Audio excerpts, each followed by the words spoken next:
really big conscience. This happens in one word, big, and that's how it's much. We saw it, don't stop it, job well done. They understand that perfection. Without them, the harvest of the source.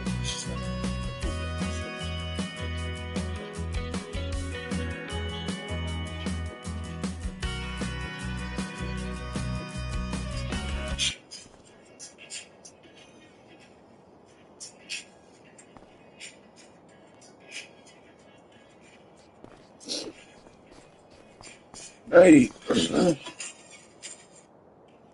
don't even know what the capacity is of this. Maybe it's going to fill it. It probably will fill it. It's clearly quite a bulky drop. If we put this about here, hopefully it doesn't demolish everything. It's a little bit close, but we'll see. We'll see what it does. Here goes. It does look bigger, doesn't it, than the truck we're putting it into? And I do hope I'm not too far away. Oh, I am a little.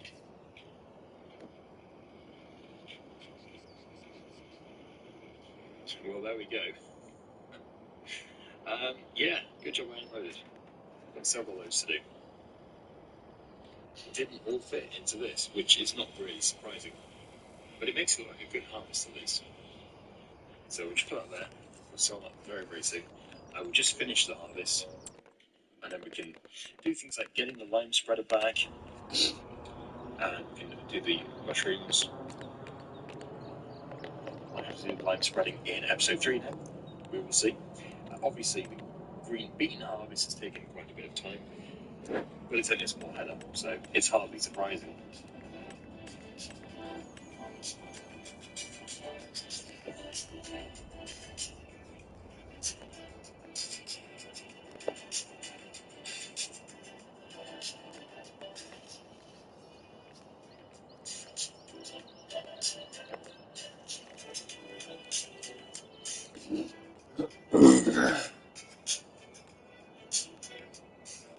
like for some reason, I'm not able to place it on here.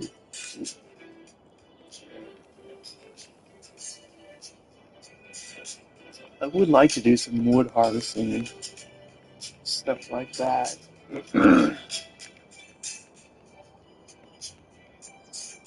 Maybe some planks and actual stuff. How much is... Yeah, because I'm... This wraps up our green bean harvest. I think we've done all right. Certainly, not minerals. We can't have minerals. So yeah, I think the moral of the story here is if you want to do green beans, you want to really own the harvester, I would say. Although this field, as we already know, was not looked after, it wasn't very productive, so that's immediately really cutting into profits. So we have to head off with the truck, because obviously that's full. We'll get that sold and we'll come back for the rest of this. Rain is coming at some point. I need to check the forecast. There we go. Harvest complete. Yeah, the forecast. It's been integrated into the calendar map. Oh, it's just a shower at midday, 12 o'clock. So that shouldn't be an issue at all. So let me locate our sell point. Harbour Green Elevator, which I believe is the best price. It is indeed. We'll tag it. Should give us a red marker. I think I've been in that area before. I must have been. Oh, it's even closer to the place we went to. I think we went to there before. The canning factory. Yeah, Harbour Green Elevator. Literally just down the road. And I do want to show off work about it. I was meaning to do that. But obviously got distracted and got lots to do. It's simpler to do.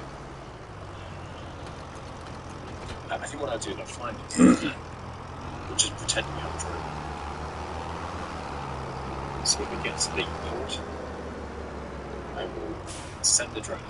We'll put it that way. That's the most convincing way of getting around it. It'd be nice to explore the town as well. I know it's this one, isn't it? It's raining. It's raining now. Okay. So the forecast was wrong. I read it wrong or something. I think it was wrong. It's blue, isn't it? Okay, so we'll go over here.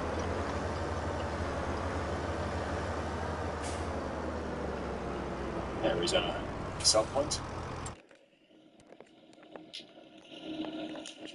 Let's watch the money. This is obviously the big load. The next one is not going to be a full load, but it's still going to be quite good.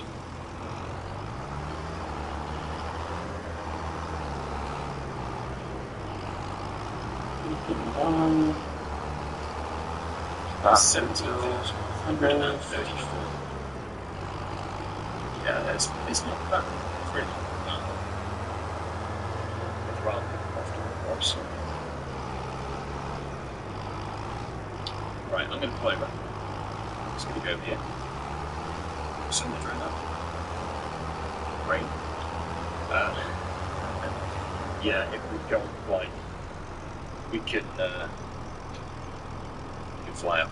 So this looks like from higher up. Our farm is over there, in the trees, in the bog. We do have some very big open fields over here, which we'll be buying at some point. And we're buying all these. It's going to be a mega series. But yeah, look at it there. Oh, we also have the screens and everything. Sorry, Story 2. I saw it. I saw that. Oh, I'm flying too fast. You're making me crazy.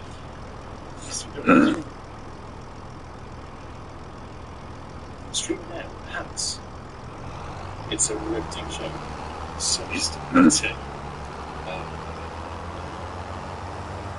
Skills and shenanigans. Good signal. You can far better, but longer.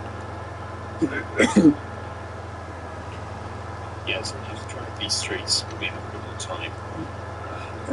Find some waterworks. Yeah, go get that noodles.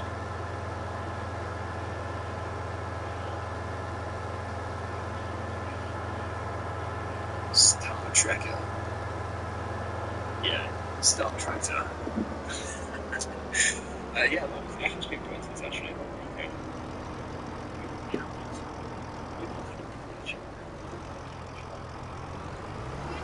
You can handle that new sectional. Just have to know right now, actually, there's summer savings Bitcoin fund. The Farm Farmer. Available now on DVD. 2.5 hours of thrilling entertainment. I can go on forever.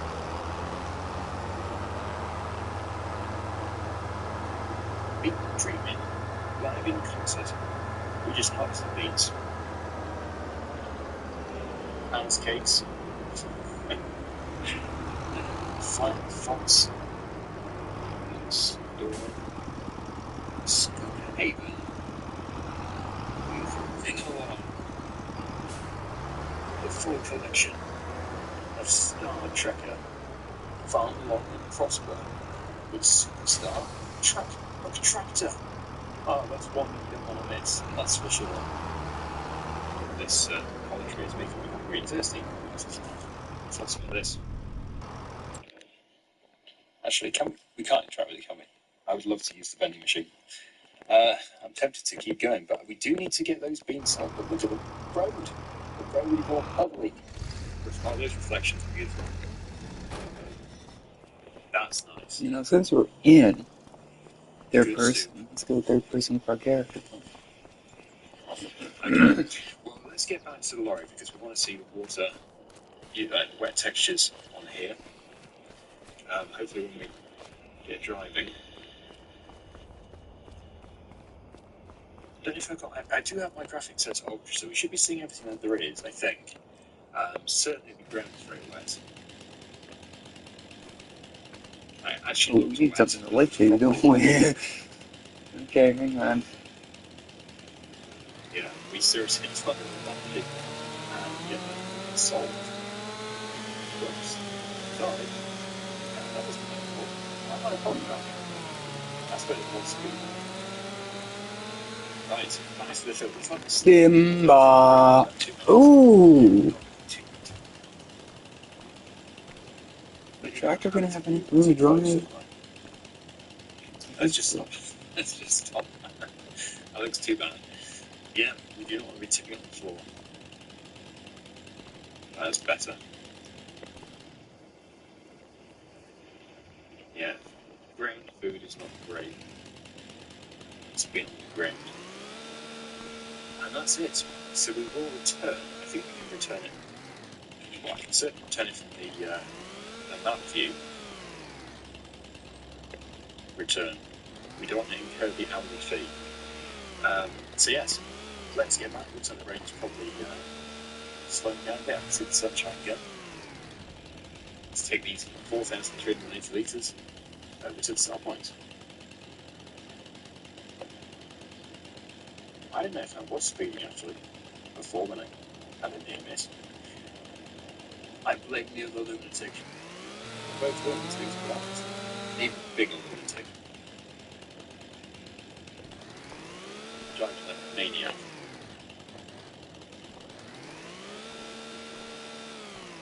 I think I forgot how to do this.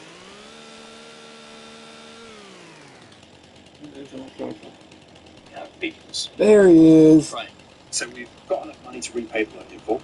This is good news. I don't know how much money we'll have left over afterwards, but it does need to be repaid, really. I don't particularly want it.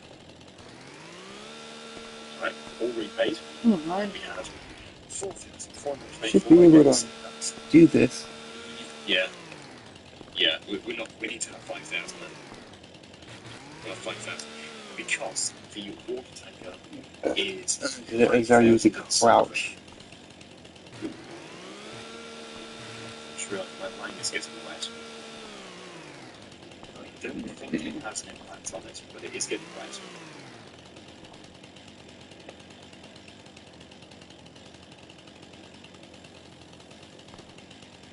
Once the rain has stopped, in the next episode we'll get going with the lime spreading and the cultivating.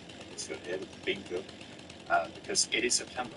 We need to put all some of the crops in for next year. Some of them will be spring crops like the rice and spinach and stuff like that. But others will be winter crops, and then let's go in right next. Okay, here we are. We're back. So I think, instead of bringing the lime spreader home with the Merlot, if it fits to it, we'll bring the water tank back, which it calls in this game a barrel. Yes, the barrel. So let's buy that. We will be leasing some stuff, I think, but we're not going to be going crazy with leasing. The main reason why This. is because obviously there's no resale value at all. So yeah, you get the benefit of using the machine, but then really that's it. There's no return at all except for the crop, which you can produce by using the machine. Right, This is a weird tree. I desperately need water. We definitely got water around. I'm not too sure where the best place is for water. Maybe it's a water fill point. Oh yeah, we do start with honey, but with bees as well, so that's good. Losing weight with a GLP-1? It's the easiest riding. It's training wheels. Hey, I'm sorry. I'm not here. Most people stop the dance eventually. The trick is learning to ride well on them. That's new. GLP-1s kickstart your weight loss, mindset and habits, help you keep it on. Hey Rebel, got your baby, rock your road. I'm choosing a different road, Roger. Miss you. New, loose beginnings. Get started with me. Yours wins. Set all the engines. So I would ask the board, what if our next out wasn't slow? What's this? Bird skills and use, not yours. At University of Phoenix. Oh yeah, I'm already programming. Can you program a racing app? Can you market a racing app? Looks like I can learn. Yes. It's our company's most downloaded app. Users earn career relevant skills in weeks, not years, at University of Phoenix. We'll have a guarantee encouragement of any to get the support benefit. Okay, so we need to locate water. we will likely end up getting a water placeable. We might already have one. But as we're here, I've just found this little stream. I've just filled it up from that. I've also just made the wheels extremely muddy. You can put that on, right? They're caked. Let's clean them. Yes, I don't think it's a good idea to make muddy tractor wheels on the road. But obviously in this game it's not an issue.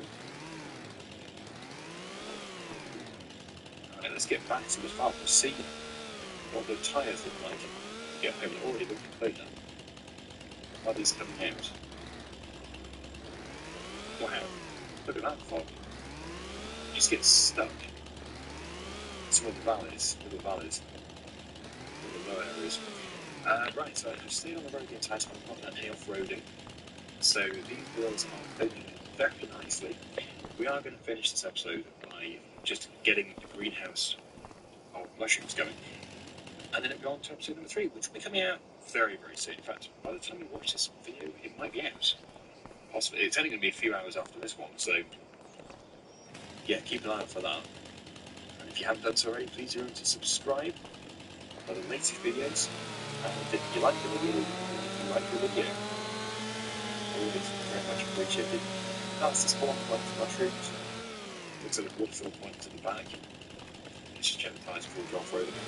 Yeah, they did it very well.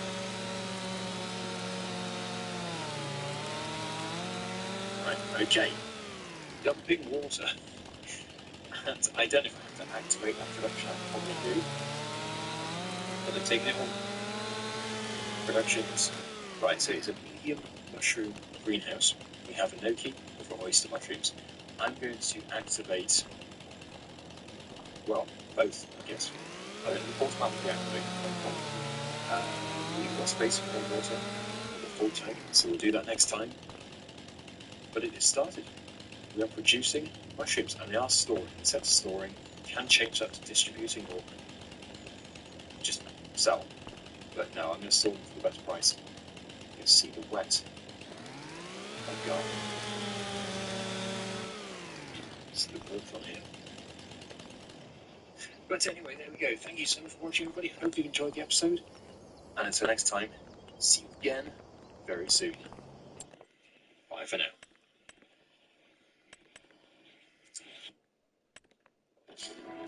Every great build starts with great tools. Bauer delivers the quality and power you need to take on big projects at prices that make sense. With a wide range of corded and cordless tools and accessories, you'll have everything you need to cut, drill, and finish like a pro. Because getting the job done right takes tools you can trust. Bauer, Don't need a really heavy-duty big truck. guaranteed, only at Harbor Freight.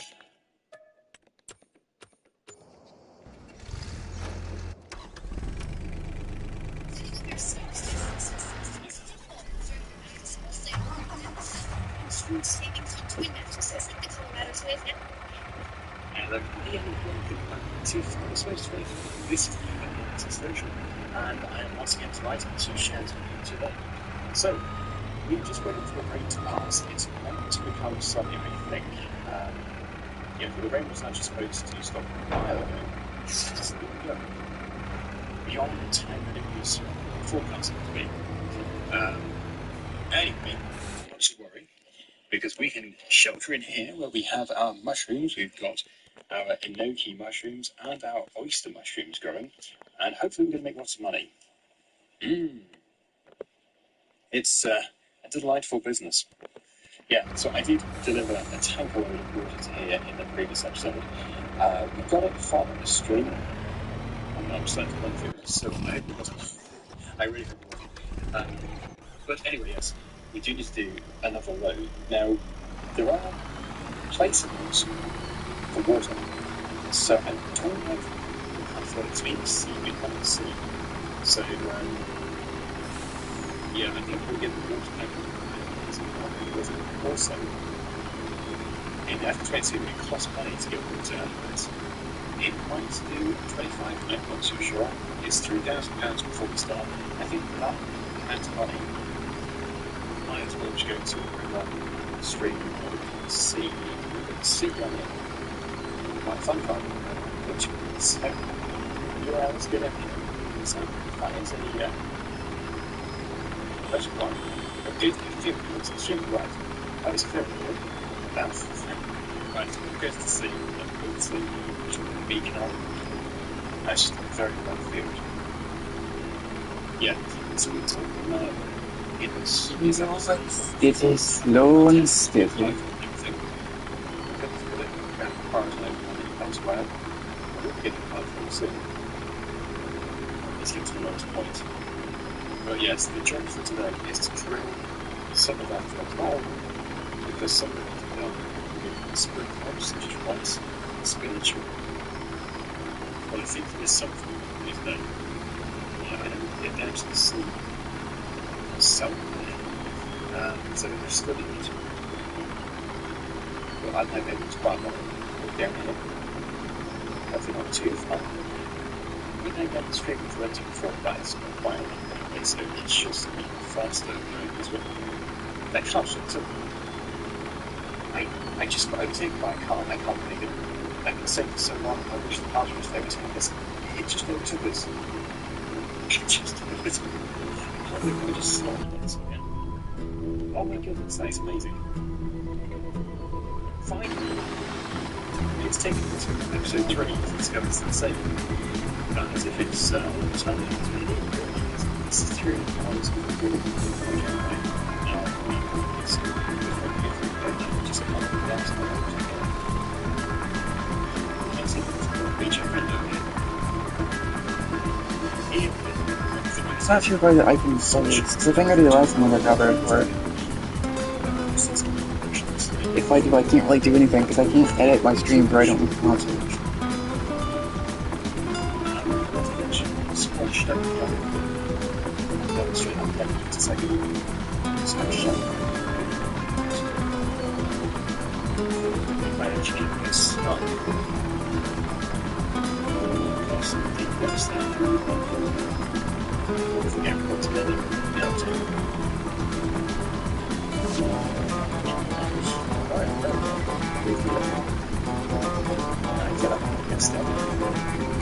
Just keep doing it. Slow through. Now, that's to get and then jump into the points of friends. Pretty much, at least the point we get. And it's also point. So you can jump into the then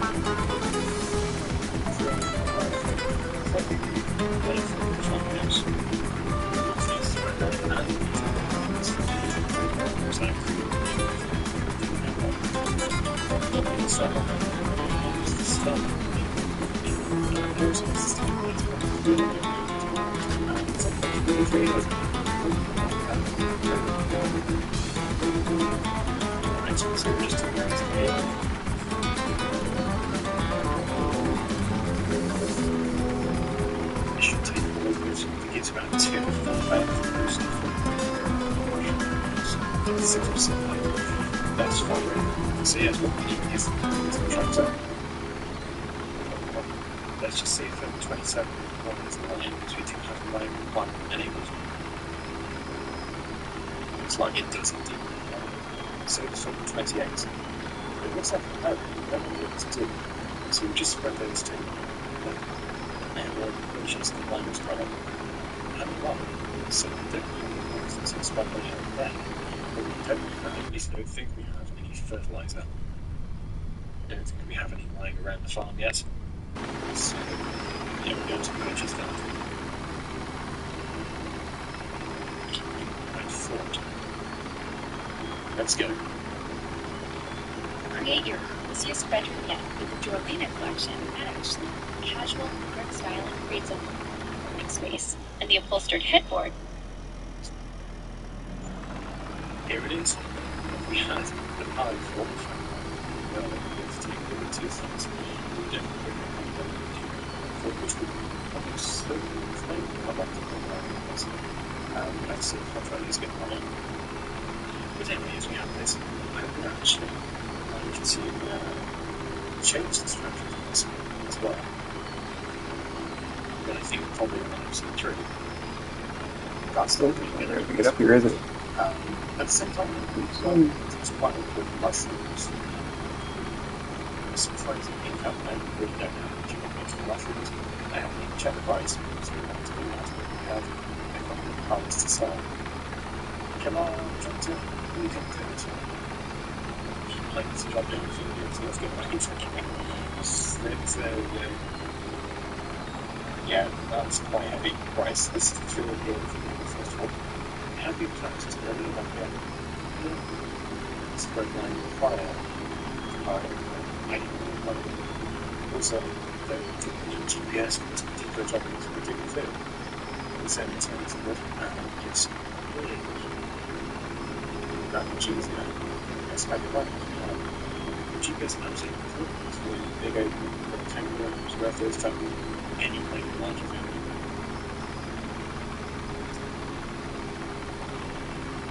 It is, but we just I slightly spread the magic. Yeah, I didn't mention it. The tractor is well serviced. So we are just on the tractor limits. It's like the magic driver. It's quite sticking quite a lot. There we go. Again, speed bit now.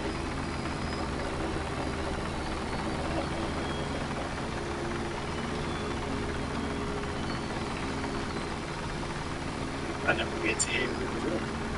Let's just do this one over there. Just take a minute. And then we'll have to check out the different crops and see which one we can actually do in September. I think it's going to be wheat, barley, that sort of thing. I'm going to be primarily targeting the new crops, spinach, cherry berry, rice, and peas. reaction. There are also beans, but we've done that.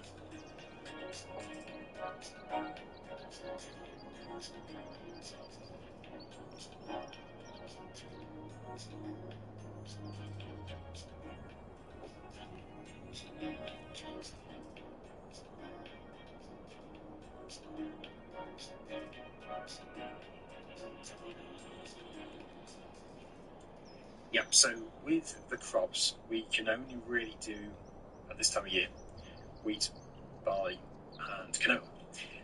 The ones which we're really going to be targeting mostly are all done in the spring, and if we get Steve some and of them in AI early music enough, we can get 2 harvests per year from them, again. such as spinach. So anyway, yes, what we'll do is we will put one field in of wheat. I think we'll just go with basic wheat. I say basic wheat, it's a common wheat, because we always do. In fact, wheat is the only crop in Farming Simulator 2008. Yeah, it started with just wheat, although, to be honest, that's kind of not true, because there was a very, very small patch of grass. Yeah, very, very small patch. Right, we need seed. But yeah, wheat was the only combinable crop in 08. Yeah, I'm going to have to go back to the store, because I don't think we have any. I would hate to buy more when we actually have some, but I'm almost certain that we don't have any. Yeah, I don't think we need any of them. So the category I need to get into is this one here, objects, big bags, seed. It says that we don't own these, so that's good. But it's actually bad, so we have to place them. No! I thought they were going to fall over. 2,520 pounds. And this drill cannot do fertiliser at the same time, so we have to do the fertiliser at another time, or another occasion. It's also quite right this. We really should be bringing the telehandler to the drill. But again, we don't have the money for the fork. But hopefully soon. I'm going to have to do a contract, I reckon. Once we've got this crop in the ground, we'll do a contract.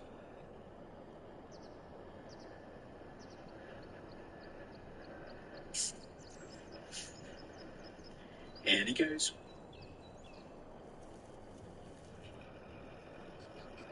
That's another bag which we'll have to bring back with the line. Not a problem. We will bring these back. We're going to try and keep the farm as neat as possible. That's why we need to build our own storage shed, which we will be doing, but obviously we're not even going to attempt to do that until we have the money. Oh, quite as difficult getting up the hill with this one. Right, so this time, I don't know. I wouldn't normally use GPS on a field this size, but I know it's a new feature, and it's always fun to use the new features. So we certainly don't need 3 laps of the headlands. I think we can get away with 1. In fact, we can probably get away with 0, but it doesn't allow me to do that. So yes, we'll go for that. I do feel like I'd be faster not using it for this field. But anyway, here we go. Hello. Are you tired of your morning routine? Let's set you. Escape the 24/7 freshness with All. It's time for the moment you've been waiting for.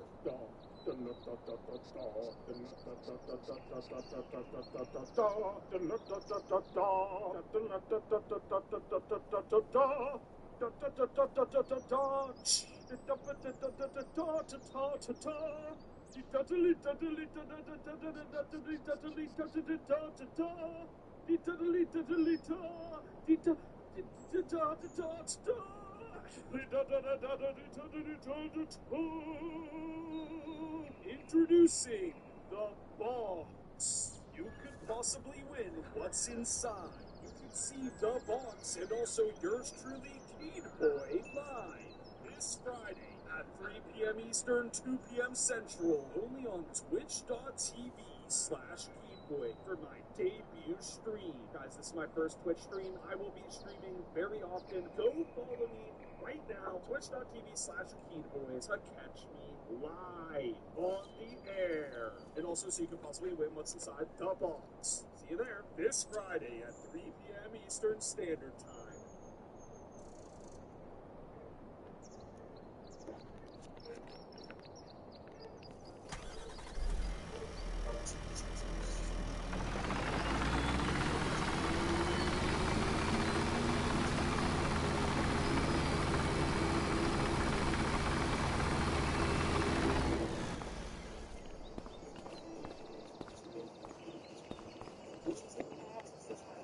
Oh, I can pick this up.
Why didn't I pick this up?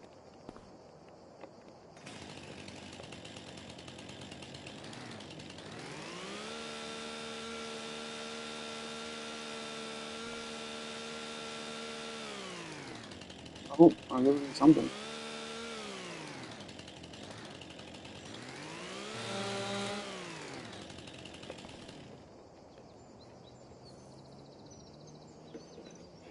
Ever notice how the most beautiful things in life slow you down, like a sunset or a perfectly seasoned piece of meat?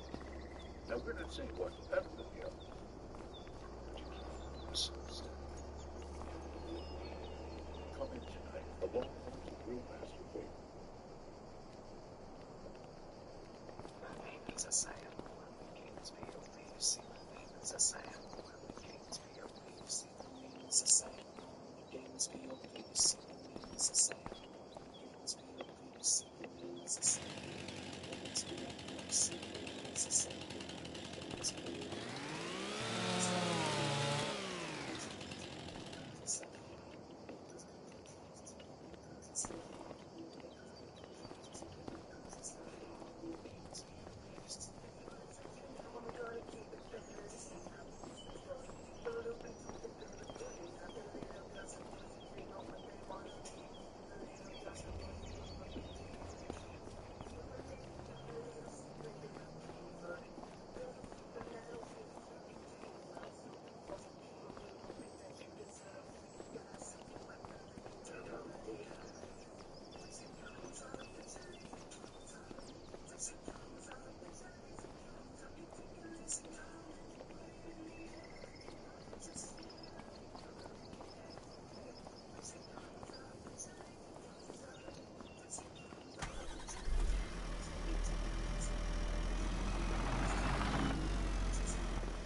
number plate.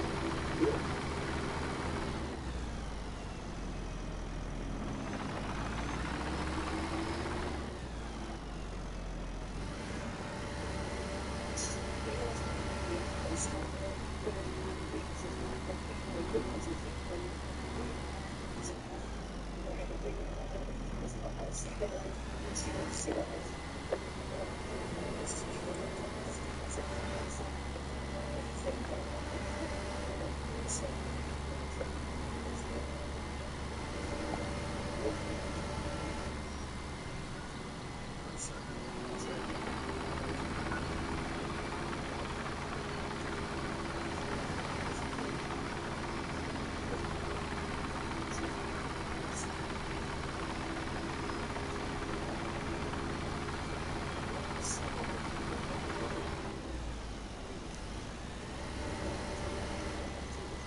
Summer sandwich savings or Jimmy John's.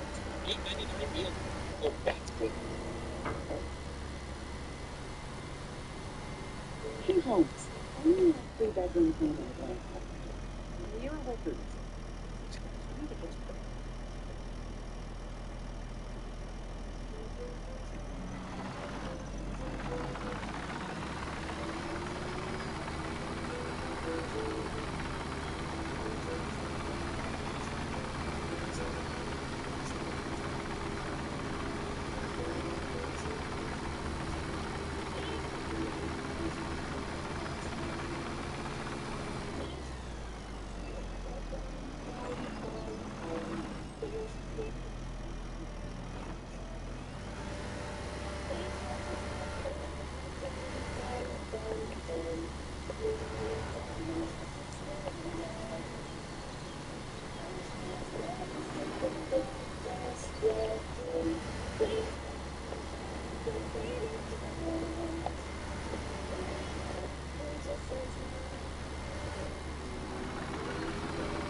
Really?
How do you...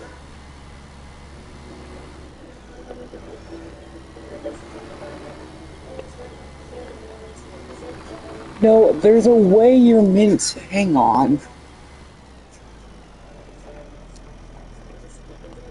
Well, there's some lights on here.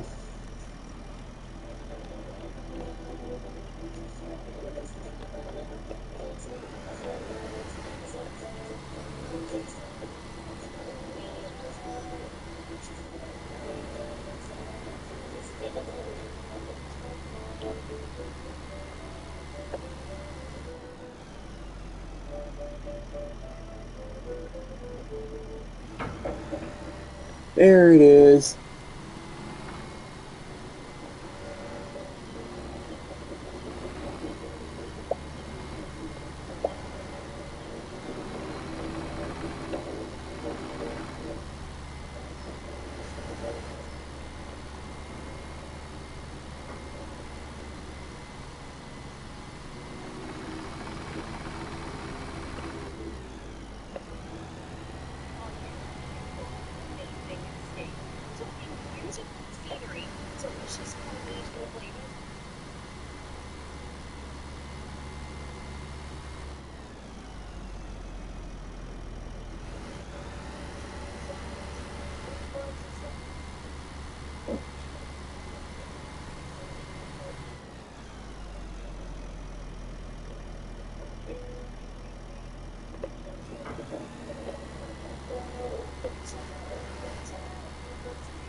Where do you think you're going, boss?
Why are you still up here? I thought you were asleep in bed now.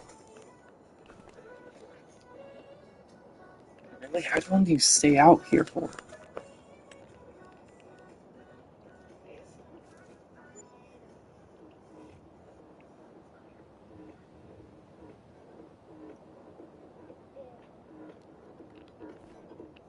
Right. First month on the farm behind you, kiddo. How's it going?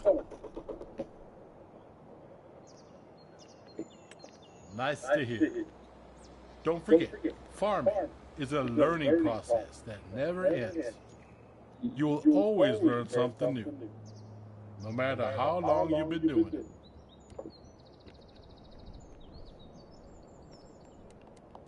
I don't know if I'm doing today. I got some things I'm gonna do. Some wood. What to do today?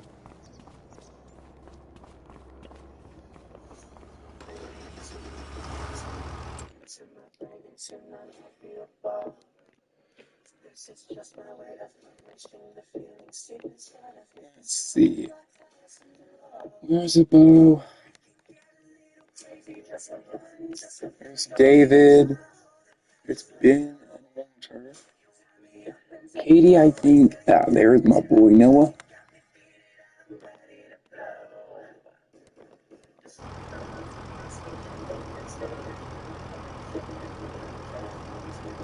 Mom.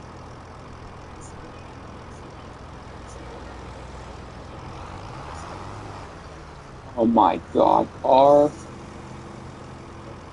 You come on before another one comes, you stupid AI. So, yo, we're gonna wait more times, apparently. I'll figure out to figure itself out.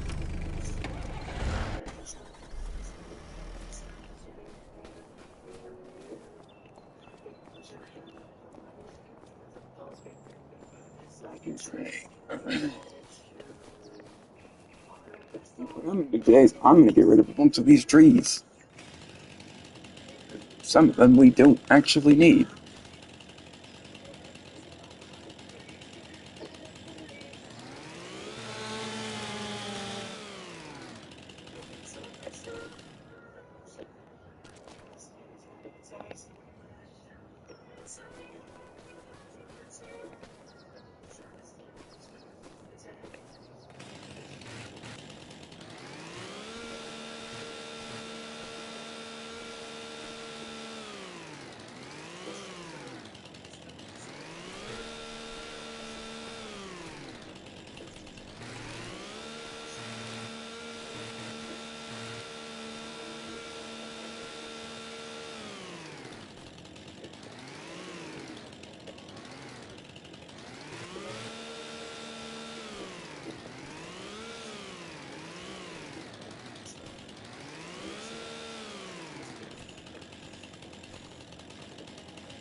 I will say, I think we need to mow this area, maybe.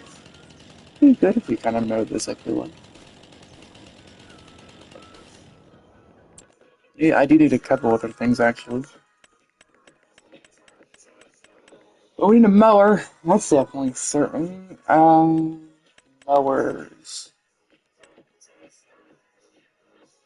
Alright, we don't have a tiny mower. I need a tiny mower. I didn't want to use any mods for this series. So we might have to use a mod for this series. It's not like it's a big mod or anything.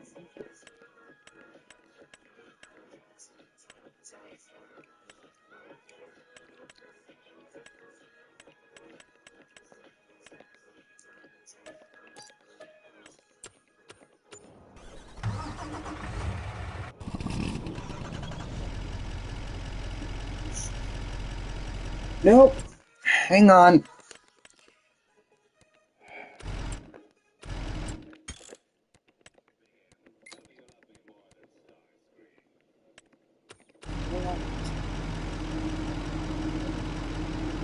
This is Harvest Tuesday, 1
Probably make some good money. Cut all this grass. I mean,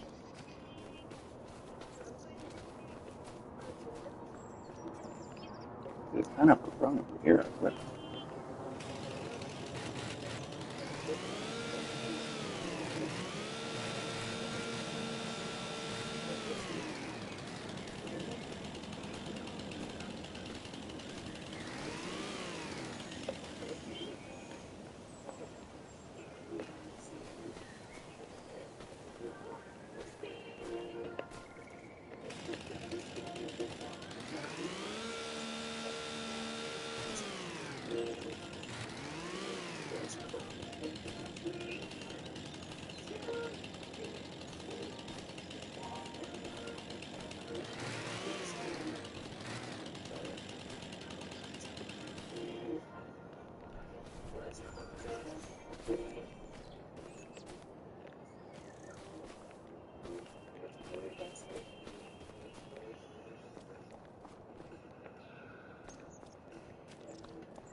so how far does this go up?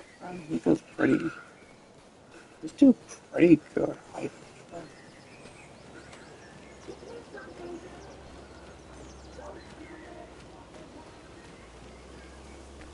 There's land over here, but I don't know how much of this we own exactly. We don't have too much. I could maybe try and put like a shed over here.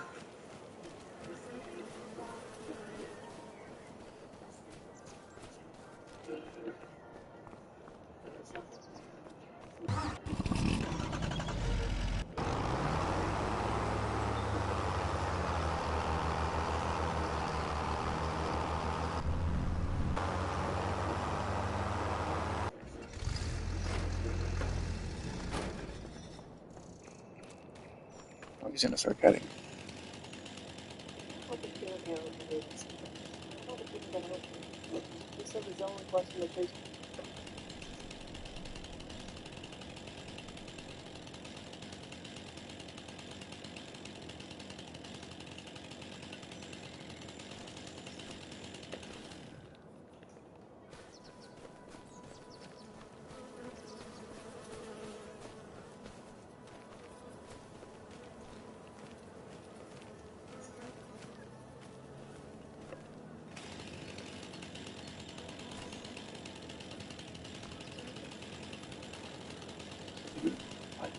You got this.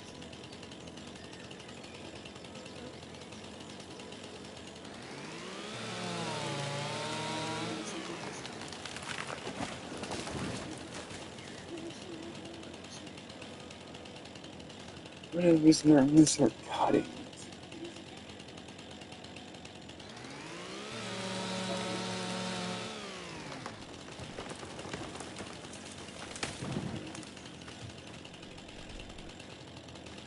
Yeah, the thing's coming down.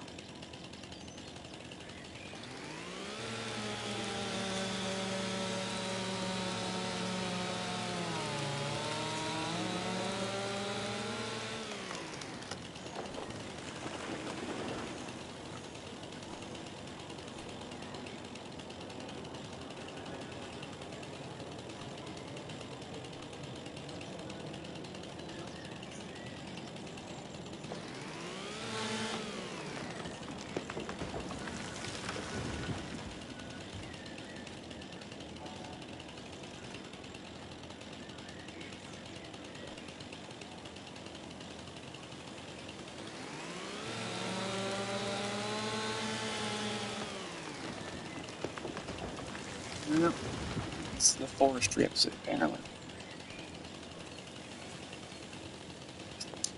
You know, I don't know how many trees we can cut.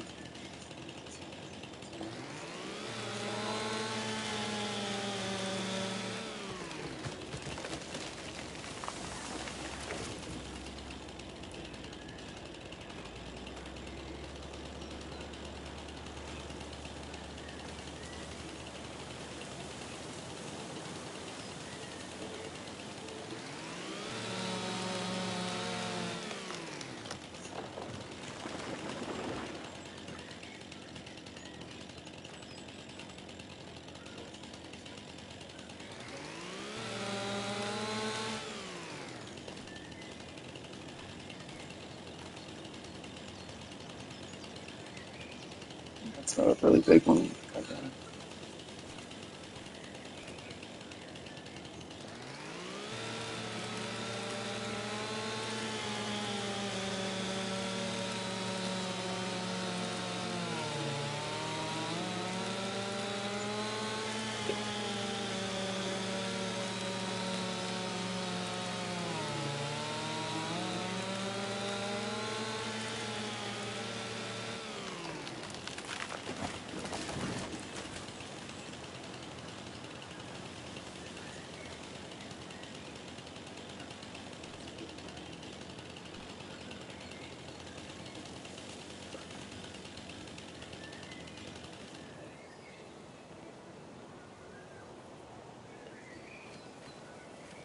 Okay. There's a lot of trees.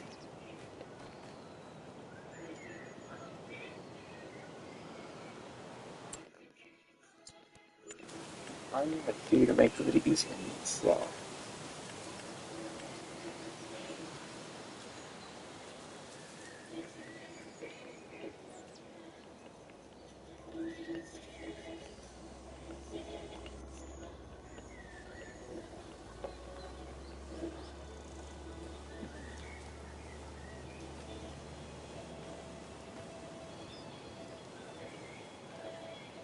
How many trees have I cut? Okay.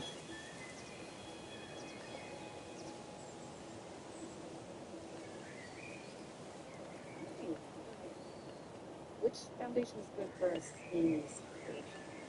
Alright, I'm going on 8,000 right there. And we have the same 334. Perfect. Ooh, got to feel good. Stop doing that. Even though it's me. Yeah.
Look, come on.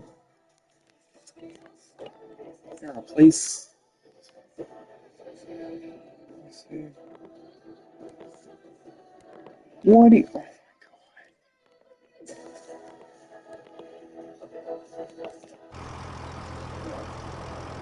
Oh, there it is.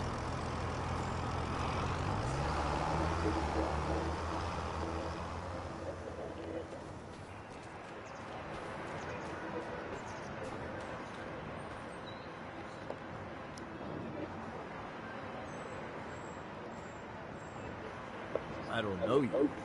Let's change that. My name is Noah. I am a 45-year-old male. My hair is red. I like licorice and walking through the woods. I prefer coniferous trees to deciduous trees. You want to know more? Then I will comply with your request. Well, my father Harold is a retired carpenter. He built a successful carpentry business focused on chairs. He did many other things as well, but chairs were his favorite. That's why he called his carpentry company Charismatic Woodwork. Yes, exactly. A pun as a company name. That's him, a jokester through and through, and he always wanted me to step into his shoes. But as you grow up, you start to develop your own interests, and do not necessarily share a knack for unnecessary amounts of wordplay. I'd rather provide the raw wood itself. That's why I'm a lumberjack, doing the lumbering. There are so many factors to keep in mind before you can even start thinking about carving something after the wood harvest. Type of wood, its quality, age, moisture levels. Being a lumberjack, I start the process even earlier than the usual wood carver. I plant the trees. I have to think about the quality of the soil, the climate, the forest composition, etc. Tending to trees is akin to conducting an orchestra. Achieving harmony is essential to creating a symphony of beauty in every little masterpiece. I am the conductor. My family is just playing some out-of-tune trumpets, if you know what I mean.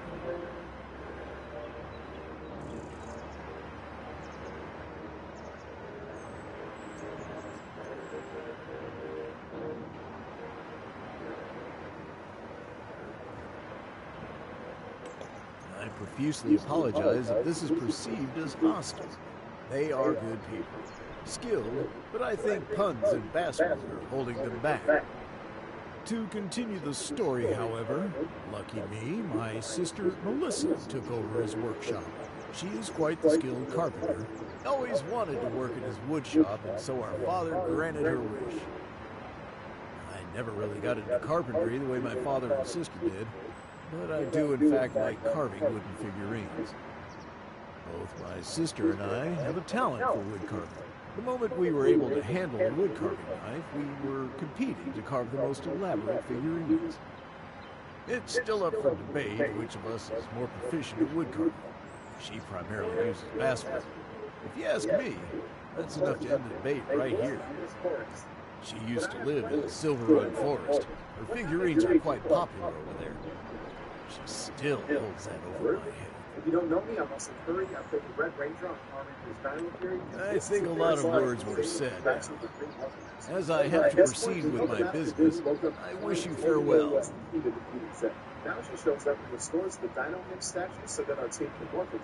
Naturally, Zeta wants to ask her about what happened to Radcon since he hasn't seen it in 65 years. But then she just turns around and so you have to watch season 2 to find out. There is more for you to do.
Enter the Shell-filled Lucky Sweepstakes for the chance to win $100,000 or free fuel for a year. Start a brand new day with Poppy's Cherry Limeade, Wild Berry, and Friendly Your Neighbor. Growing up, seeing all of these cartoon menaces, you don't expect their parents to be the problem. That's the job of the main characters, right? But that isn't always the case. In fact, in a lot of cartoons that we loved as kids, we missed that part. The real reason these kids act out is their parents. So, why does this happen?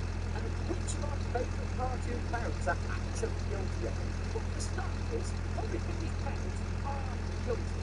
These two people, they want to pull my hair out on a daily basis. Henry's Brooke and Susie Solomon are the picture of good parenting when they aren't dealing with their first child. They take care of the second one.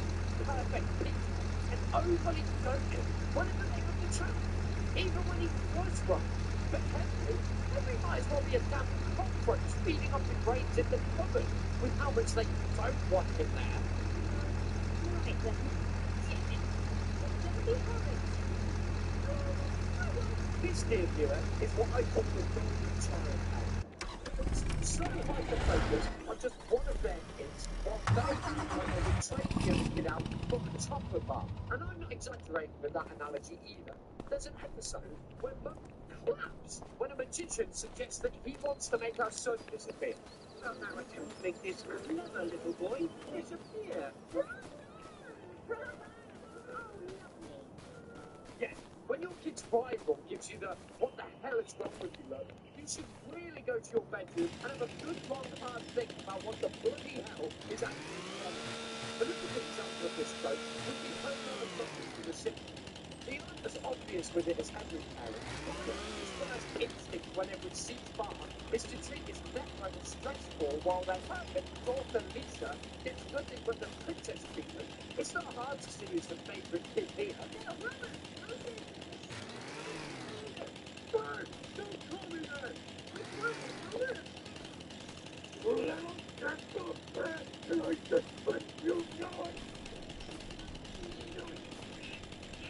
And where does this leave the kids?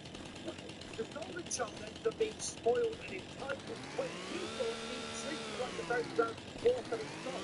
He's trying to get in there, and the abused kid ends up bitter, angry, and screaming to the world that only thinks they are nothing but a problem to everyone for all the wrong reasons.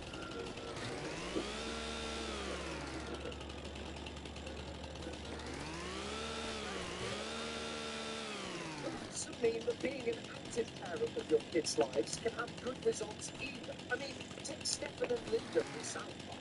They're super involved in Butters' life, except they're the parenting skills of a wild tiger. These two nutters have turned grounding into an Olympic sport, and their poor son Butters is a perpetual gold medal.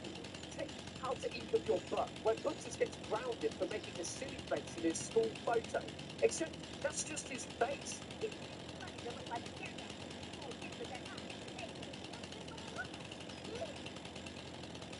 Don't you make that face at me, young man. And his face is apparently so bad that he needs to be grounded day to day for his horrible behaviour of being ugly. If my parents had the same rule, I'd probably never see the light of day again. Anyway, keep in mind that this is the very first time we see Butters getting grounded in the whole series. And it's for an absolutely bollocks reason like this. But trust me, this is not the worst offence he's apparently committed. Let me just bring out my notes here. The kids got grounded for misplacing food in cupboards, for being kidnapped in imagination land because he should have been helping his mum with chores instead. And one time, he literally gets threatened with a grounding for having a nightmare. Well, you better stop having nightmares or else you're going to be grounded. At this point, ground the kid for every damn breath he takes from him.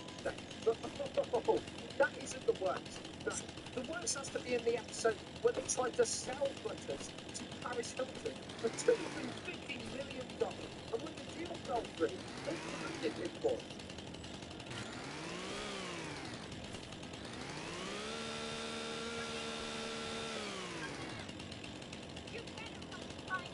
I don't know what's worse in this situation. The child trafficking, the implication that Paris Hilton wants to buy a child, or the fact that the South Park creators were spoken or scripted in an episode. At this point, it would be a lot better for everyone involved if Butters' parents just took a long trip to Hawaii and never bloody came back. You know who they should learn from? Mr. and Mrs. Fan, two people who seem to be parenting as a cool pet project rather than an actual responsibility. The entire premise of Fairy Lost Parents is built on the fact that Timmy's life is so miserable from neglected abuse that he qualifies for Fairy Godparent. And who's responsible for a life that was written away? Actually, that would be the chainsaw, flame-throwing creature of madness that he thinks, well, who the 50 after all? That's right, the Turner Parent.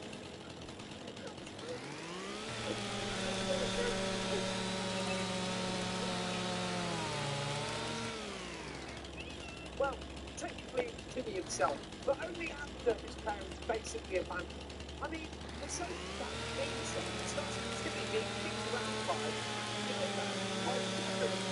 there's something away from the boy that there wasn't any excuse for him, including that the son individual is about punching children. No matter anyone or you. And these types of habits, even their kids directly either, like the Jefferson son. Mr. Turner forgot to mitigate the family pet German while Timmy was away at summer camp, resulting in Eddie's death. And what was his response? Blame it on his wife and call Eddie your brother. It's taking responsibility. No, everybody killed him.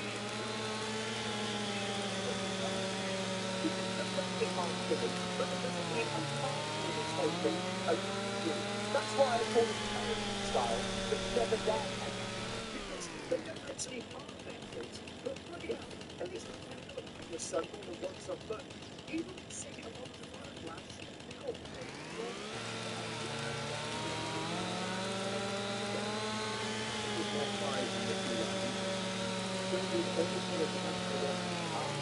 so that kind of spending. Like Mr. Turner bought a car, and he spent more time with the vehicle than with his own son. Timmy had to wish himself into being the car just to get his dad's attention. You mean the car and me at the end of the day? Timmy's parents can't even remember to acknowledge their son's existence half the time. They're not evil like Vicky or Crocker. They're just so wrapped up in their own lives that Timmy might as well be a houseplant they occasionally remember to water. It takes actual skill to pretty much destroy your kid's life by not even being. And sure, they look, at least they claim they do, but they don't do nearly enough to show them. Right, let's see. We've covered favoritism, punishment obsession, and neglect. Now let's talk about fire or rosette, who looked at all their parents. Okay, I can do worse. I genuinely don't even think this man sees his children as actual human beings. I think they're just nothing but tools to help the Fire Nation build their power. Imagine a massive scar on your kid's face being the least traumatic thing about your parents' behavior.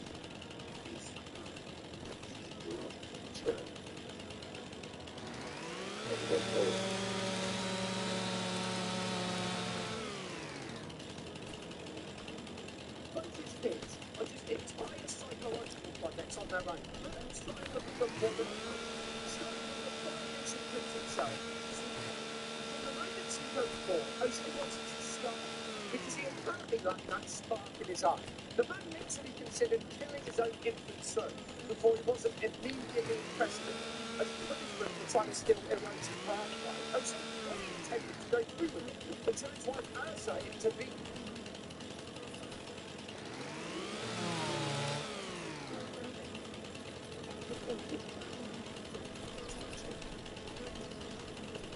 And you think his daughter, Azuma, who had the spark and several tons of praise with, would get the love of that life? Well, no. Not even slightly. Let's get it straight. O'Shea never loved Azuma. With her as being his perfect weapon, making her believe that fear is better than love, and that she's only valuable as long as she which is what was attracted with the pressure. Where was your own dad? Often branding himself as business, and Steve Carroll Digger, who learned the earth, leaving her with a meaningless firework. What you took in the world.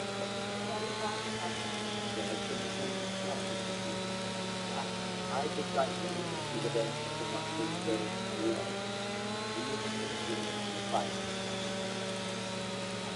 I was like, I just see fine.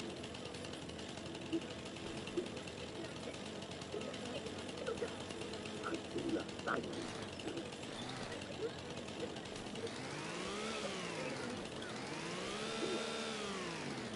O'Shea definitely saw Azuma as his favourite, sure. But that bar isn't really high when you send your first kid to tour the world looking for a trophy. At the end of the day, she was a much more useful tool than Zuma. And both children were abused. The only difference between them is is that one had physical scars that proved it. Even Zuko eventually realised the best thing Ozai ever did for him was exile. Because being away from the man is better than being his favourite child. Okay, maybe I've been focusing way too much on the back. I mean, not all cartoon parents are just terrible right out of the gate. Some of them are genuinely trying to do their best for their kids. They screw it up anyway. Enter Peter and Lois Griffin, two people who make Timmy's parents look like parents of the year. Let's start with Peter, a man-child with the intelligence of a bag of hammers and the impulse control of me when I see any horrid heavy in the shop. Then there's Lois, who despite being the more competent one, has lived such a crazy, terrible life that a new controversy about her is on the news at least once a week. The cricket children have been endangered so many times, it would take an entire video to list all of them.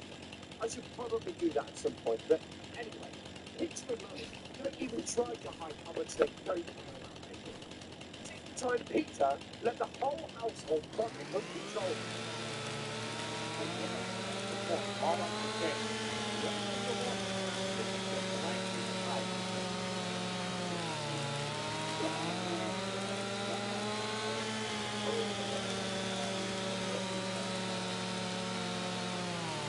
Wait.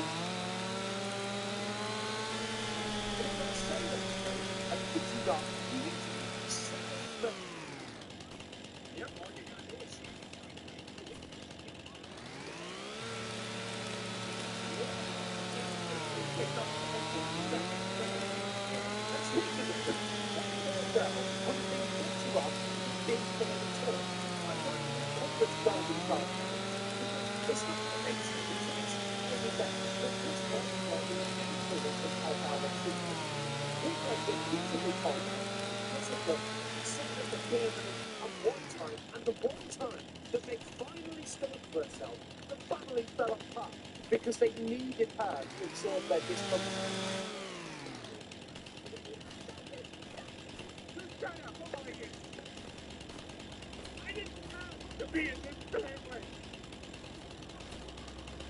Lois isn't much better. She's forgotten Meg's birthday multiple times. To encourage the family to love her, but not to get the chance, all the fun goes all over the place because she has that love for the respect.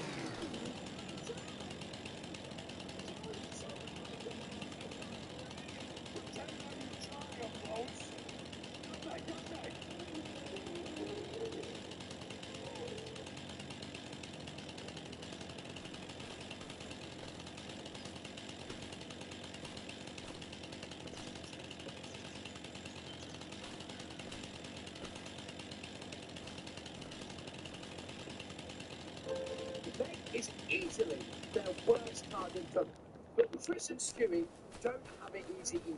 I mean, there's a reason Stewie hates Lois so much and actively tries to kill her. There's also a reason why his head is shaped like a sideways head. But anyway, I don't think dysfunctional even begins to describe those two. But somehow, they aren't even the best uses of that word. If you want real dysfunctional, then let me introduce you to Jerry and Beth Smith. Two people whose marriage is so toxic that their kids have developed coping mechanisms that would make therapists weak. Jerry and Beth's relationship starts the way any horrible marriage would. It's got husband and son, forcing them into a marriage neither of them really wanted and they definitely weren't ready for. And although they look to act like everything's right and they really do love each other, the cold war that goes on between them every other episode really says otherwise. It doesn't help that Beth is basically a female version of Rick, which on one hand makes her a bloody genius, but on the other hand gives her sociopathic tendencies. And if you know Rick Sanchez, you know the thought of being trapped in a normal life might as well be an advanced torture technique. If nothing matters, why would you do that? No, maybe you matter so little that I like you. Maybe it makes you matter. Maybe I love you. Maybe something about your mother. Don't jump and get Shark in the mouth. This woman has her father's capacity for cruelty and her mother's bitterness, and it all comes out in how she parents. Jerry, meanwhile, is so insecure and desperate for validation that he constantly tries to prove he's the man of the house, which usually results in him making things work, like 99 recurring percent of the time. And of course, let's not forget that Jerry is kind of, well, he's a big boy.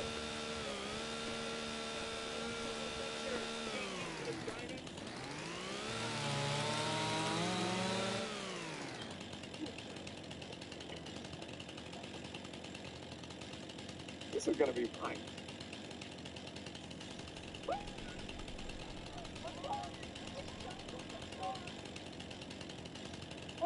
Everyone knows I'm embarrassing. I'm bulletproof. Yeah, Rick hates the guy and would take any opportunity to call him out, just to make himself feel better. But Jerry said only time and time again that when his family really needs him, he'll always look out for himself first. So, when you put these two together and force them to stay in love and build a family, well, how do you think that dynamic would go?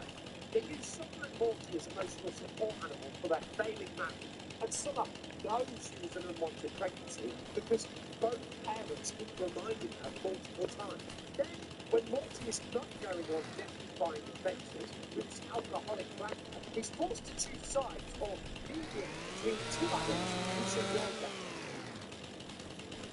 Show you something? The job of being a great isn't gonna make me feel like less of an accident. That out there, it's my brain. That's deep.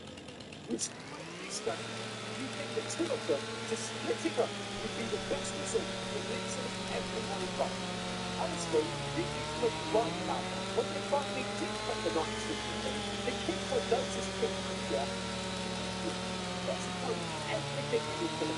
Their children were better off with their parents were separated. Because at least then they weren't subjected to constant fighting and emotional manipulation.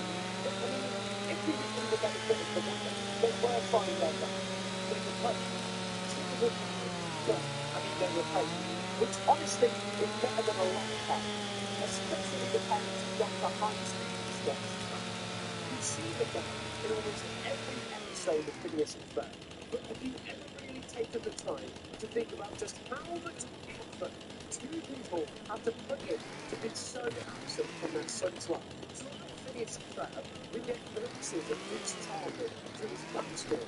And each one is somehow more tragically absurd than the last. And here's the thing.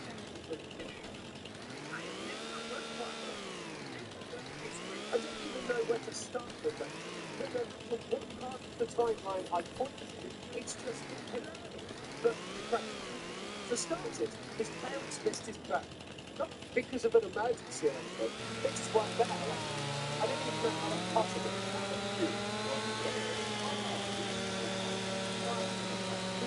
Or maybe he was somewhere else. But how on earth do you give birth to your son without being? And then there was that time his parents forced him to be a lawn. Like actual lawnman. Not the vines. Had to stand in the yard all day while his brother got to be a vehicle. First of all, what made his brother an accident? What was the thought process that led to this dad to look at his son and think, yeah, this could work as a lawn gnome. It's not too big a fun. You could buy or at least make the gnome outfit so they could definitely practice it. And it only gets weird. They also made him wear dresses in the carpet. As we have a period of that was forced to wear the thing. I forgot about him constantly. Never showed up to his bad days, and his mother's love was always inexplicably capable. Which was terrible. The man's childhood was so comprehensively awful that his adult life as a supervillain is basically him working through decades of trauma, one ridiculous scheme at a time. Weirdly enough, though, Duke turned out to be a genuinely good father to his daughter Vanessa, despite having the worst possible role model. He's pleasant, he's loving, he's supportive, and he actually listens to him.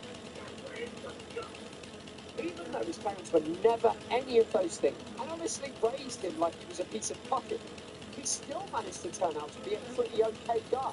You know, ignoring the occasional evil invention like 3 times a week, it's nice to know that someone can work through the trauma of a terrible parent and become an actually good person. We can all take that as a lesson.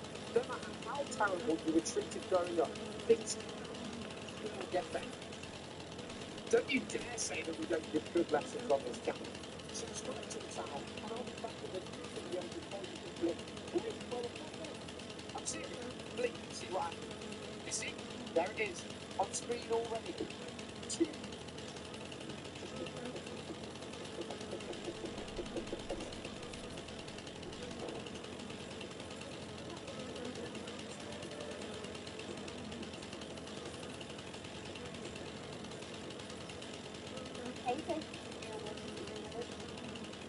Yo, what is up, my channel?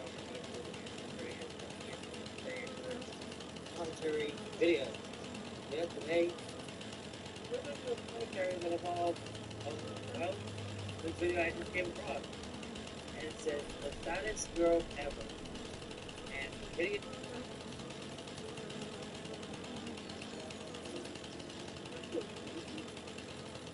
Some characters were lucky enough to get proper supply before they left the show. Usually, a whole episode is dedicated to their but that's not the case for characters that we're talking about today. What does the cartoon doesn't quite lock the character without explanation, and even in some cases, without anyone that some of the stories are so bizarre that they are essentially arranged by the parents who created. One of those bizarre stories is Flash the Clown, shown in season 3, episode 3, a SpongeBob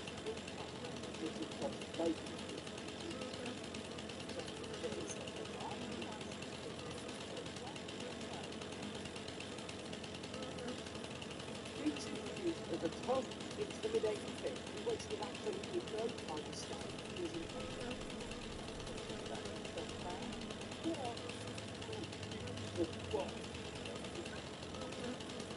within seconds of meeting SpongeBob, he told us that he was going to kick his ass. I SpongeBob, I'm going to kick your butt. He had no reason as to why he wanted to do that, but he had a total committed to cause harm to SpongeBob from the moment that they met.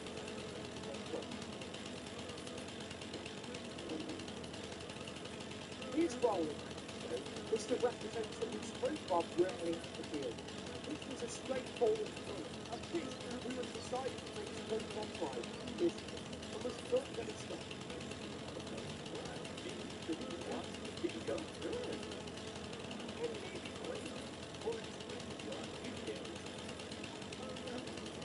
You saw it as one of the show in its beginning, and the reason that partly is because of the concept that was so simple.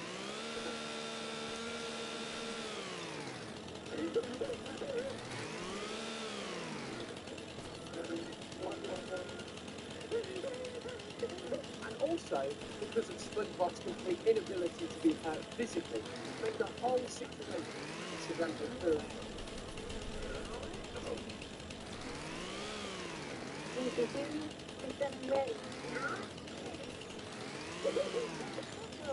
After that episode, Flash essentially stopped existing in any way that he did previously. He appeared in the background cloud shots occasionally, but he never spoke again, and never got another story on it.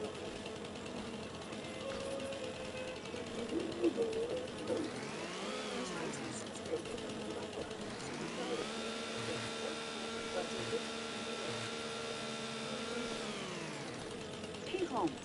I need a 3-bedroom mansion flat. We are hoping. Here's the thing. Ready to be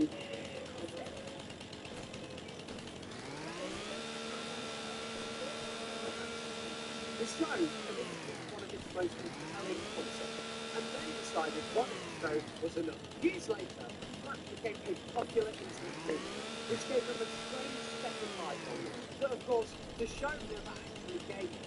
Flash is technically still somewhere in the Bikini Bottom. The show was just not checked on it. But while the cast decided Flash as a one-off character with no long-term plans behind it, the same can absolutely not be said about the next character on this list, who was brought in specifically to save an entire franchise, and somehow still ended up in the same hole as Flash.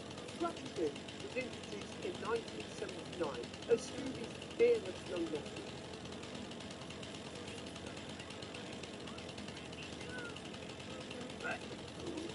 He was a bold an aggressive puppy who charged towards every situation that Scooby and Shaggy were running away from, as fast as their legs could carry them.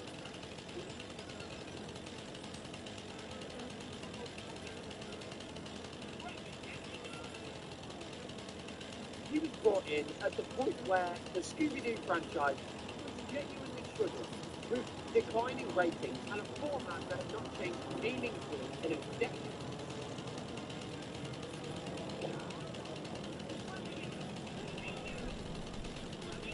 Scrappy-Doo's role was straightforward, and it worked immediately.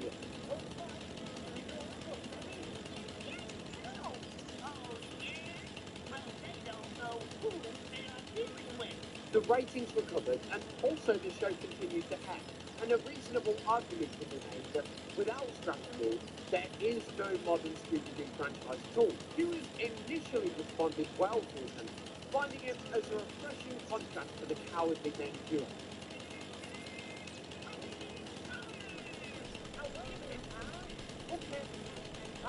The problem came when the show made him the centre of everything. They removed the classic mystery format entirely and gave Scrappy so much screen time that what had felt energetic to the fans started feeling relentless. There is usually a fine line between enthusiastic and exhausting. To be honest, Scrappy crossed it at full speed with his catchphrase, yelling, "Puppy power!"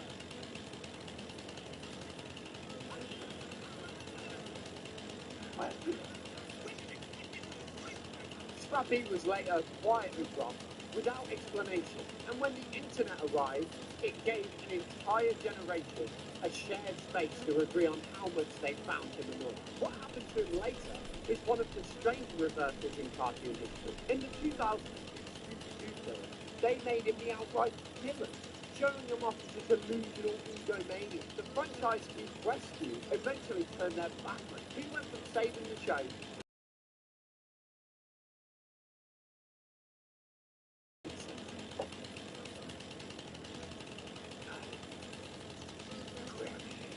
Scrappy's removal was ultimately a decision made against him based on how audiences felt about the character. But the next disappearance on the list could not be more patient. It was made out of nothing but respect for the people behind the characters, and the show SpongeBob SquarePants deserves a huge credit for that. Mermaid Man and Barnacle was introduced early in SpongeBob's run as the show's elderly-inspired superhero. There's these two characters living in a retirement home in Bikini Bottom who were treated by SpongeBob and Patrick as actual living legends.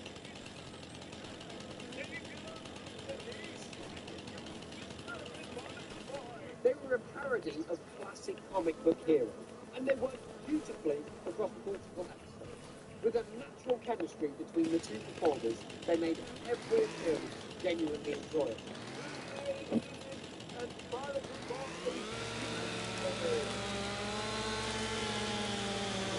That role seems to have brought a different kind of humor to their work.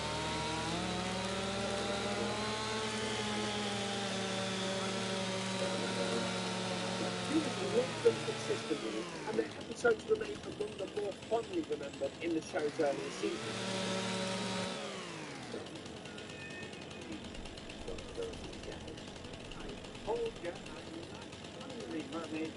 The chemistry felt real because it was built on a genuine bond that came through very clearly in every scene.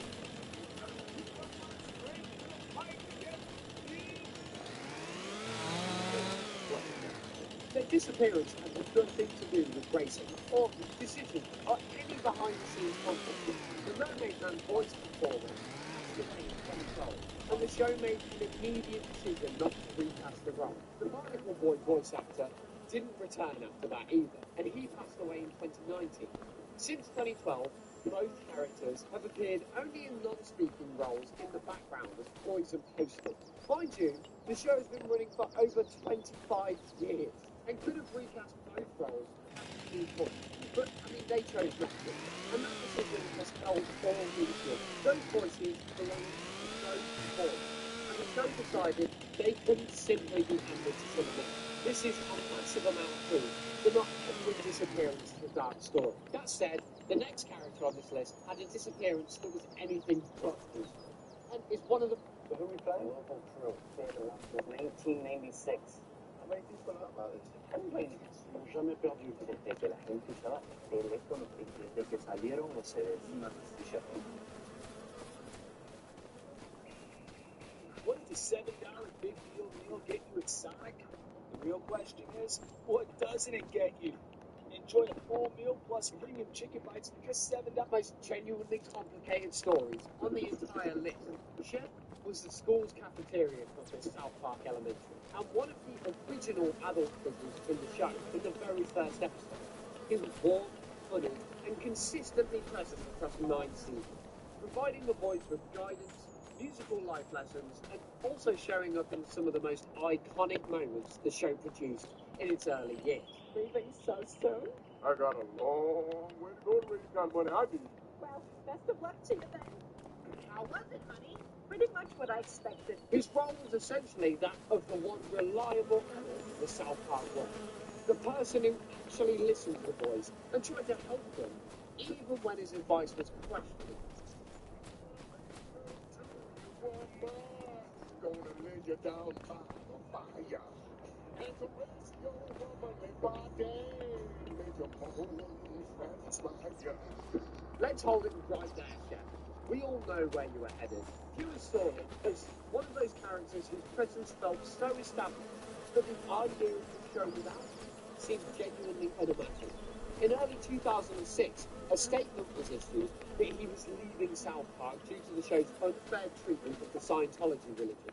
The South Park cast killed off Shep at the start of season 10 in an extremely exaggerated sequence that portrayed him as brainwashed by a cult. It was a defensive move by the show. The problem is that the full picture behind that statement is far more complicated than it appeared at the time, involving circumstances that were entirely outside the performer's control, and that he was unable to. On Master Day 2008, the never returned to the show. Honestly speaking, Shep turned into a collector of what's done, and the real story behind it was more tragic than the on-screen version. Both Shep's disappearance and the next one on this list were ultimately driven by circumstances off-screen that had nothing to do with the characters themselves, which makes them feel particularly unfair when you look back at them now. Lord Flanders was Ned Flanders' devout and warm-hearted wife. She had a consistent presence in the show since the first season.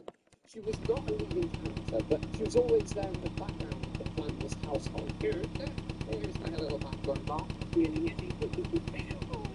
spin cake. I thought you were making my table.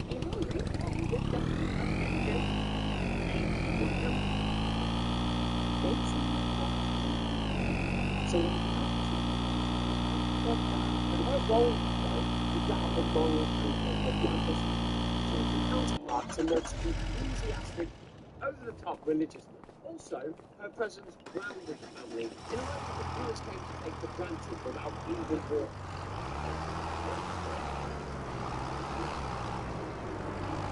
The Simpsons operates almost entirely from reset, where nothing sticks and most of the consequences are not permanent, which is what makes what happens for more so killed off in the episode Alone Again with Drew and Gibbons, after being knocked off the bleachers at the Springfield Speed Club by T-shirt cannons, which were aimed at Homer just at the last moment, leading to multiple mistaken deaths.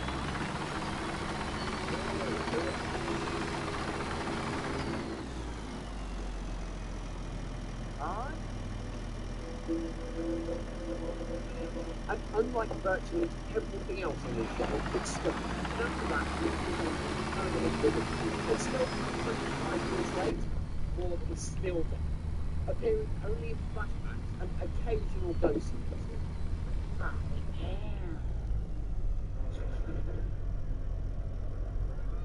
Whether you noticed her or not, Maud was always there. And we thought she always would. The reason behind her removal had nothing to do with the story.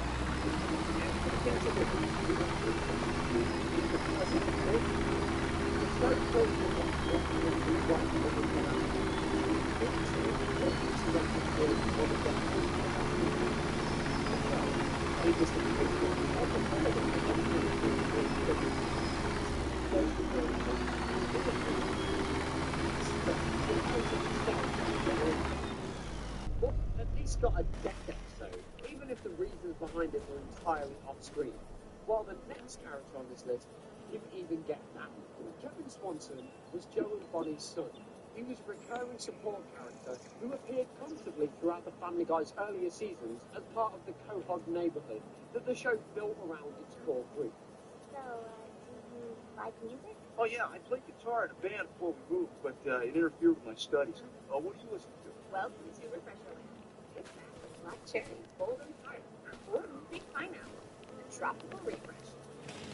Dunkin' Refresher.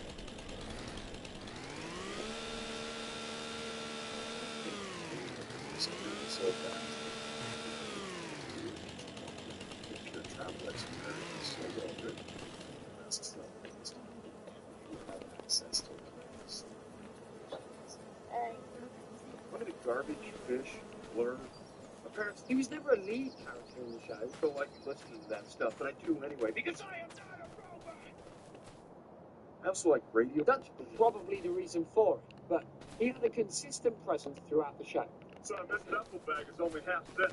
Hey, Joe, where you going? I'm going camping for the weekend with Johnny Cut Corners. His role was simply to exist as Joe's son within the family structure, appearing in stories that involved the Swanson household, and occasionally interacting with the main characters. Viewers accepted him as an extra character without giving it much thought. He's exactly the kind of character who's the easiest to quietly remove because nobody immediately notices that he's got so during the middle season with a military storyline set in Iraq, which worked initially as a reason for his absence. The show then left him there so long that it started feeling like the writers had simply forgotten that he existed. At one point, the show treated him as presumed dead, which would have been a tidy resolution.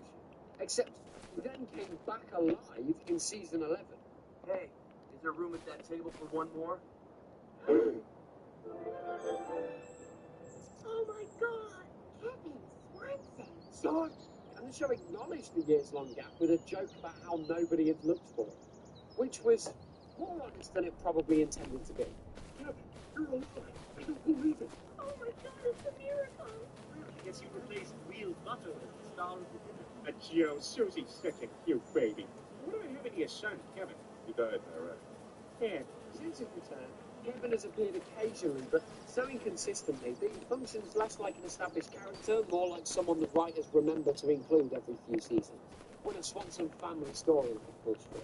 That level of inconsistency is genuinely unusual. Kevin can't complain, because he was at least eventually brought, which is more than what can be said for his next character, who was phased out so gradually that most viewers didn't even register that she was gone until she'd been missing for years. Tutu was Victor's younger sister and also one of the most consistent recurring characters in The Fairly Odd Parents.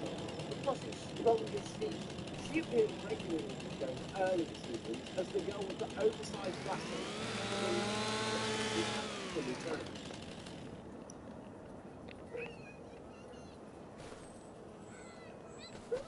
Timmy spent every encounter desperately trying to escape, which most of the time usually went unsuccessful.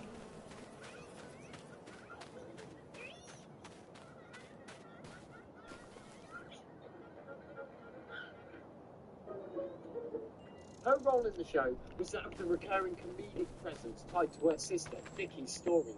But she also occupied a specific and distinct place in Timmy's world as one of the very least characters. She genuinely liked him without any motive.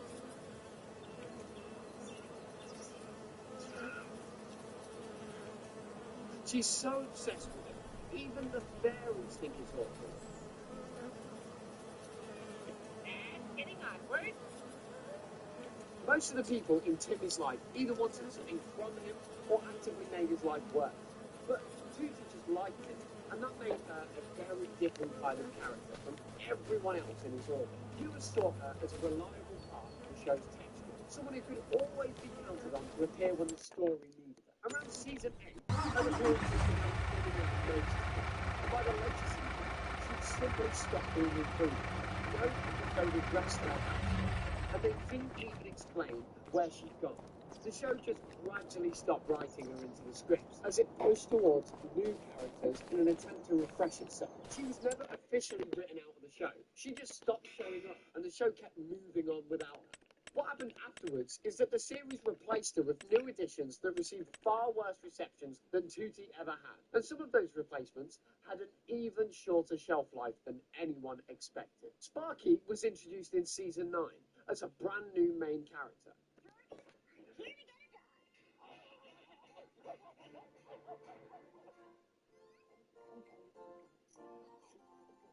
Sparky is a talking magical fairy dog with a wand in his tail, who was positioned as a significant and lasting addition to Timmy's world. Speak! Well, what do you want me to say? I know a lot of words. It's a talking dog! I gotta have him! His debut episode was called Fairly Odd Pet, and the show presented him with the kind of fanfare that suggested he was going nowhere anytime soon. He's super cute. No ultra processing, no concentrates. His role was meant to be that of the chaotic but lovable new companion for Timmy. Sparky was added as someone whose magical dog energy would bring a fresh dynamic to the show. The network wanted a new character to attract younger viewers, and Sparky was the answer that they came up with. But viewers didn't agree with the assessment. I don't know, Sparky is a lot of work. He's been brought back to the pet store more times than Cosmo. The feedback that came back from the fans of the show was immediately and consistently negative, with most of the audience finding him unnecessary and disruptive in a way that added nothing the show didn't already have. You're my new owner? That makes you number 84. You want to see number 83? They moved away in the middle of the night. You went on vacation. And the detail that he was returned to the pet store 83 times by previous owners, the Baltimore document, was less like a joke and more like a warning that nobody knows. This is the time he was gone, with no on-screen explanation whatsoever. There was nothing going to explain his disappearance. The only reference from the show that in later episodes is a capture item on one of the videos that says Vince Spark, which is nearly such a Vince Spark. What the writers really remember they were supposed to pretend you could never have.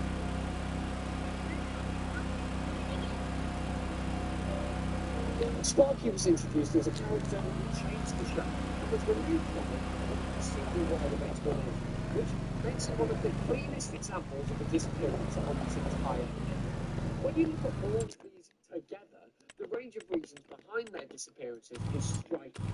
Some left because of circumstances entirely out of anyone's control.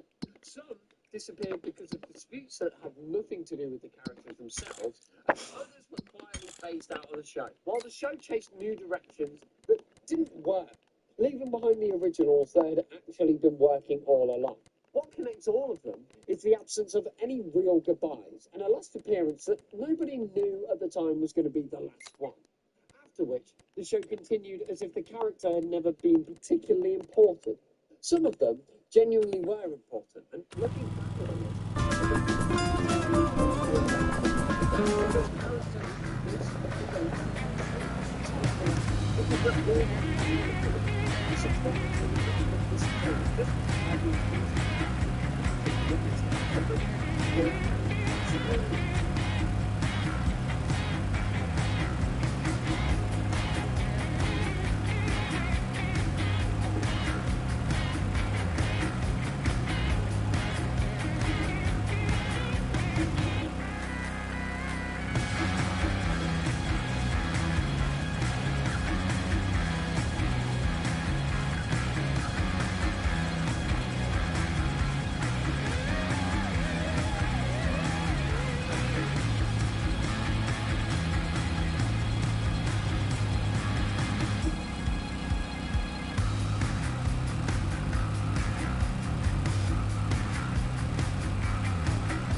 and the idea that how those students comes along from so the orders and the second order is the same. This is what it's back. You can realize something's a really good and with the videos that you can really understand that.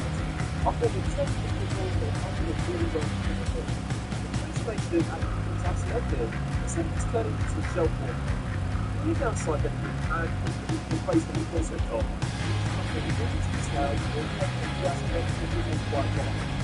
which to receive both the low and the that's the original. That's not really the case. The Libertines for some reason, if you would struggle with making sides, I think it's so difficult. How do I kind of get it? Like, hopefully, I think it's the one year that I guys. They have this thing. It's trying to go really well when it's down the road. That kind of stuff wasn't good. Like, one of those different sides. That really good. But we got to the thing, and instead of the price thing. It's a quite line of this thing. It's quite clear that this philosophies. It's good as far as I would have to do this thing now. But it's not so hard to look. If you get to this point, if you get to the over,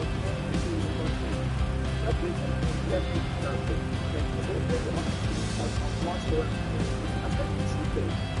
It's a it's like a I've been sorting that field. And mission to the front, driven out by this character is clean.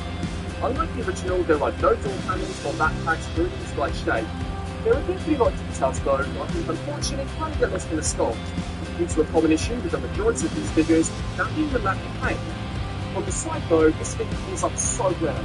Unlike the original, they've managed to keep them super slim, with really big some serious compression going down. And I do kind of like how they repurposed the wheels of the vehicle to kind of recreate the Ninja Stars presenter. This guy has no backpack. Compared to the original, his version is way cleaner, but there being no problem keyboard, and surprisingly, because of detail, which again is unfortunately unpainted. And that's mainly due to the transformation grid that seems to be seen more of lately. We've been doing some major mass shifting while storing clearing up all of the vehicle inside the legs. Now these definitely have some benefits. For example, this guy's likely to be the biggest impressive sport we've ever made so far. With there being barely people, let's face it, we kind of want to be these designs. There was a slight disadvantage though, and how we the legs are kind of to maybe more so than the original. But it's barely any joy, and something we think that we can move, because how this guy transforms to really everything sticks into place. One advantage I do want to mention though is that compared to some of the original students of Bumblebees, the plastic used a little bit thick. Despite there being a few issues, which I'll talk about more in the vehicle mode, the figure at least feels decent. Something that I don't really think is said for the majority of the earlier Bumblebees. Unfortunately though, I think the designs in general are just very impossible to make work when it comes to fully transmitting figures. I think if this figure instead be the old generic design, then maybe it turns out to be slightly stronger. And that's really to do with that version, having the vehicle fully integrated into the robot mode. Something that these Transformers 4 designs in particular definitely struggled with. Finally, the accessories. This is where the figure again kind of becomes both an improvement and a downgrade compared to the original. The 2014 version came with the Ninja Stars, a flip-out cannon, and then finally a fully retractable mask. This guy though just comes with the original 2014 arm cannon, which detail-wise is definitely an improvement. To be honest guys, I actually would be surprised if this was the same as the Revenge of the Fallen Megatron, as they did seem to reuse a lot of assets in that movie. Now visually it definitely looks stronger than the original, although again it's really lacking in paint, which I think is such a shame considering the amount of detail. An accessory this guy really should have come with though would be the Shurikens. Despite there being a slight attempt to match the look in the film, he's actually fully transformed in the movie. And had this been able to just attach on top, then I think it would have made the figure overall a bit more accurate. Kind of like what they did for the Sugar Stinger. The figure should have also really come with a battle mask. Personally, that was my preferred look of this Bumblebee. But if the previous versions are anything to go by, then I guess Hasbro is more than likely saving that version for its inevitable reissue. And maybe they might even include the missiles that V fires at the Galvatron. Diving into the articulation of this guy, the hexagonal joint is can move up, down, sit side to side, and rotate left to right. The shoulders move to the front, to the back, and down to the side. The biceps can spin, with the elbows able to bend, the waist can turn left to right, the legs move to the front, then out to the side. tires can spin, with the knees able to bend. So unfortunately, not really that much of an improvement compared to the first version. I think besides the weight, this guy is actually near enough identical, and if anything, maybe even more compromised. Near enough everything to do with Camaro just kind of limits how this guy moves, making him, in my opinion, nowhere near as enjoyable to mess with like the original 2014 version. This is Arby's cheesesteak with 100% Angus steak and melted Cooper cheese. Some say it.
Different driving modes?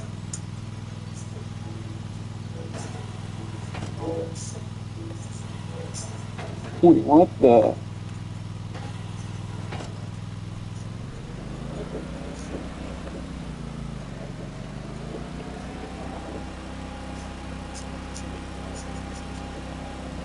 Oh.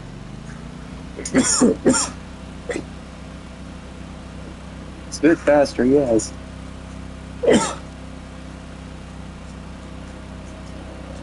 Reformatting into a brand new 2014 Camaro, here is Bumblebee now fully transformed into his vehicle mode.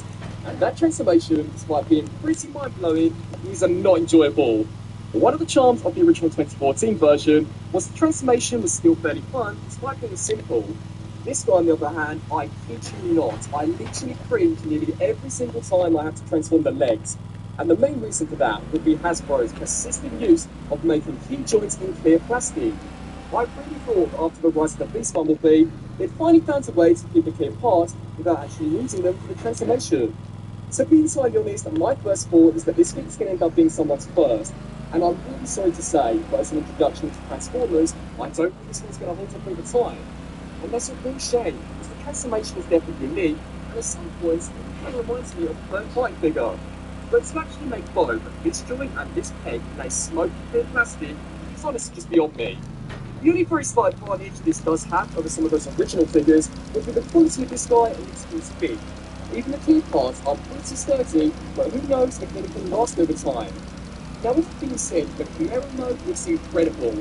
Mike Bay had a knack for getting the best of the customer's feel, and Transform was no exception. The front of this car looks amazing, with near enough every single detail being fully painted. And the overall colour of this version is definitely an improvement compared to the first, with the shade yellow being much closer to the actual field. Even the rims are fully painted and are decked out with proper pins-on joints, giving this guy the perfect ride back and forth. It's just a real shame that to get to this mode, you have to go through one of the scariest transformations that I've seen from a deluxe in a very long time. And even if they just swapped out the clear parts in favour of a solid black, then I think it would have made this guy overall much more enjoyable to actually mess with. So, wrapping up on this review for the Transformers Studio Series Deluxe Class Bumblebee. The figure is definitely a mixed bag, which I think is a shame considering the near 12-year gap between the original. The robot mode definitely brings a lot of interesting stuff to the table, and visually he definitely looks to be an improvement compared to the first. But the transformation trick in making the legs clean, unfortunately, severely limits the articulation. There is also so much moulded in detail that unfortunately kind of gets lost, again due to the lack of paint. There are so many areas on this figure that really could have done with being fully painted, and with them not being, it does make him look kind of plain. The transformation though is actually a deal breaker for me. And it's not really to do with the engineering, it's more the plastic they've used for certain joints. Their continued use of clear plastic for vital transformation joints is honestly just beyond me at this point. They've turned what should really be a mind-blowing transformation into an absolute cringe fest due to the minimal clearance. And mainly for that reason, when it comes to the overall enjoyability, I think the original 2014 version may be slightly better. The vehicle mode though, as you would really expect, is top tier. And that may be the reason why they haven't quite been able to crack the robot mode just yet. But I would love to know your thoughts. Be sure to sound off below and let me know. As always, I thank you all so much for watching, and until my next video, I'll see you then. Transform and roll out!